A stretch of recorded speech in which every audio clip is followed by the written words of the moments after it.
कानपुर के विकास दुबे की पत्नी ने उत्तर प्रदेश के मुख्यमंत्री योगी आदित्यनाथ से इच्छा मृत्यु की मांग की। 1 साल में जिंदगी नर्क हो गई है। विकास दुबे की पत्नी ऋचा दुबे यूपी के सीएम योगी आदित्यनाथ को लिखकर कह रही हैं कि जिंदगी नर्क हो चुकी है, खाने को तरस रहे हैं लोग। उत्तर प्रदेश के कानपुर के विकरू गांव में घटी भयावह रात को आज 1 साल होने जा रहा है। मुख्य आरोपी विकास दुबे 8 दिन बाद 10 जुलाई 2020 को पुलिस मुठभेड़ में मारा गया था। लेकिन 8 पुलिस वालों को जिस बेरहमी से मारा गया था, उसका दर्द उनके परिवार वालों से ज्यादा कोई समझ नहीं सकता। विकास दुबे के जितने भी गुर्गे इस कांड में शामिल थे, सभी को पुलिस ने एक एक कर हवालात में डाल दिया। आधे दर्जन से ज्यादा गुर्गों को मार गिराया जा चुका है। शायद ये आज के समय का सबसे बड़ा एनकाउंटर का मुद्दा रहा होगा, जहां गाड़ी पलटना भी एक रहस्य माना जाता है। विकास दुबे ने पुलिस के नाक में दम कर रखा था। आज विकास दुबे के किए की सजा पूरा परिवार भुगत रहा है। विकास दुबे की पत्नी ऋचा दुबे मीडिया के सामने आकर अपनी लाचारी की बात कहती है। उनका कहना है कि 2 वक्त की रोटी का इंतजाम करना मुश्किल हो रहा है। पिछले 1 साल से उनका जीना हर तरफ से दुश्वार हो चुका है। उनसे सब कुछ छीना जा रहा है। वो चाहती हैं कि पति विकास दुबे का डेथ सर्टिफिकेट बने, ताकि वो उसकी बीमाओं का लाभ लेकर अपने और अपने बच्चों का पेट पाल सके। मदद के लिए वो दफ्तरों में जाती हैं, लेकिन सुबह से शाम बैठाने के बाद कहा जाता है कि आपको यहां नहीं वहां जाना पड़ेगा। विकास दुबे की पत्नी ऋचा दुबे जिंदगी से तंग आ चुकी हैं और अब इच्छा मृत्यु के लिए गुहार लगा रही हैं। ऋचा का कहना है कि गांव में विकास के बूढ़े माँ बाप 90 की उम्र पार कर चुके हैं। उन्हें भी लाचारी का सामना करना पड़ रहा है।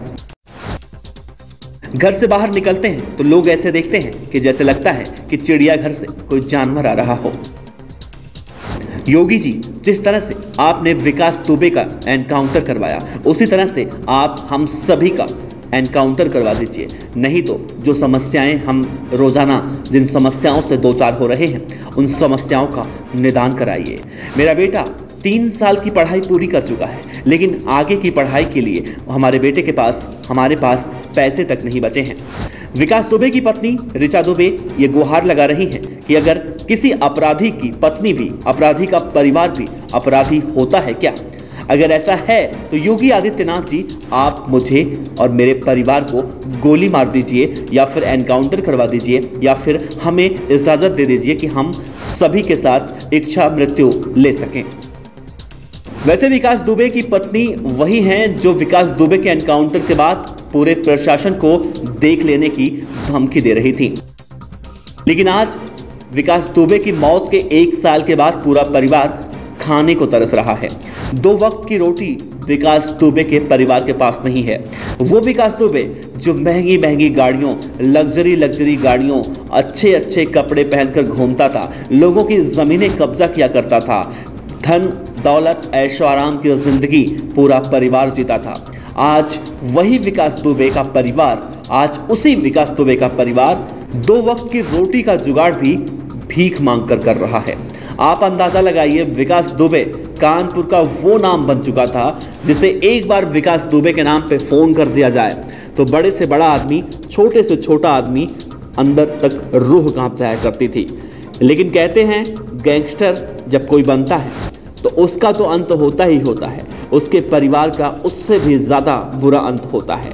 जो विकास दुबे का परिवार, जो विकास दुबे की पत्नी, जो विकास दुबे का बेटा कभी विदेशों में पढ़ाई कर रहा था, आज उसी विकास दुबे के परिवार के पास 2 वक्त के खाने की रोटी नहीं है, भीख मांग कर गुजारा हो रहा है। लेकिन आप सोचिए, विकास दुबे ने जीते जी कितने लोगों को इस तरह से भीख मंगवाया होगा, कितनी जिंदगियां उसने तबाह की होंगी। विकास दुबे की पत्नी को यह नहीं पता था कि विकास दुबे एक मोस्ट वांटेड गैंगस्टर है। विकास दुबे की पत्नी ऋचा दुबे को यह नहीं पता था कि विकास दुबे आखिर इतने ऐशो आराम की जिंदगी कैसे जी रहा है। विकास दुबे के नाम पर जो खबरें लगातार चलती थी कि विकास दुबे की पत्नी उसमें भागीदार नहीं है, आज विकास दुबे का पूरा परिवार जिस हालात में पहुंच चुका है, उसके जिम्मेदार कहीं ना कहीं पूरा परिवार भी है। जब विकास दुबे मोस्ट वांटेड गैंगस्टर बनने की राह पर था, उस समय विकास दुबे को किसी ने अगर समझाया होता तो शायद आज विकास दुबे कानपुर वाला भी जिंदा होता। इस खबर पर आप अपनी प्रतिक्रिया जरूर रखिएगा। आपका बहुत बहुत शुक्रिया।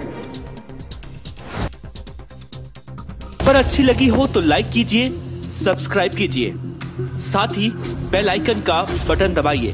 पीडीएफ न्यूज की खबरें सबसे पहले देखने के लिए।